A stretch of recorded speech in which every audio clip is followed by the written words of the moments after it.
तर आपण पाहतोय गेल्या कित्येक दिवसांपासून कोकण म्हटलं की शिवसेना आणि शिवसेना म्हटलं की कोकण हे जे समीकरण आहे ते आपण पाहत आलेलो आहोत. तो महत्वाचा दिवस आलेला आहे. कोकणामध्ये नेमकं समीकरण काय असू शकतं? घराणेशाही हा जो आरोप आहे तो कोकणात झाल्याचं पाहायला मिळालं. नारायण राणे यांचे दोन्ही सुपुत्र जे आहेत ते यावेळेला रिंगणात आहेत.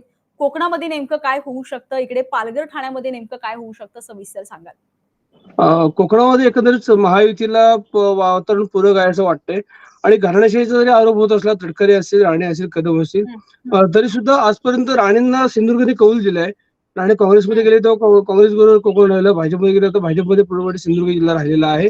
आणि यावेळेला सुद्धा हे चित्र बहुतेक तसंच आहे, कारण सगळ्या राज्यातलं लक्ष राहिलेले आहे ती कुडाळ मालवणची मतदारसंघाची जागा विसरली.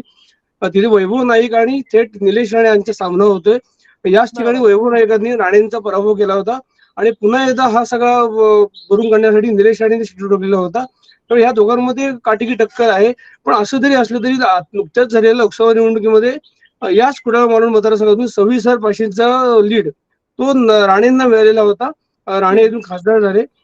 त्यामुळे पुन्हा एकदा कोकण हे असं वाटतंय की चित्र आतापर्यंत निकाल जे आहेत कल जे येत आहेत ते महायुतीसाठी पूरक असतील असं वाटतंय. आणि दुसरी जागा कोकणातली आहे ती गुहागरची भास्कर जाधव यांची आहे. त्या जागेकडे प्रामुख्याने लक्ष आहे. मात्र भास्कर जाधव निश्चिंत आहेत. भास्कर जाधव आणि महायुतीकडून राजेश बेंडल हा कुणबी समाजाचा नवीन उमेदवार तेथे देऊन महायुतीने जाधवांना घेण्याचा प्रयत्न केलेला होता. मात्र तो प्रयत्न कितपत यशस्वी होतो हे आज आता आपल्याला थोड्या वेळात स्पष्ट होईल.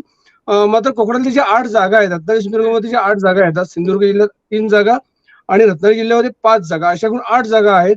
तर या 8 जागांमध्ये महायुती किती जागांमध्ये वर्चस्व ठेवते आणि महाविकास आघाडी किती जागा वर्चस्व ठेवते हे थोड्याच वेळात स्पष्ट होईल. पण मात्र असं जरी असलं तरी महायुतीला एकंदरीत वातावरण पूरक आहे असं दिसतं. आता अर्थात हा सगळा अंदाज आहे. नेमकं काय होईल हे थोड्या वेळात स्पष्ट होईल.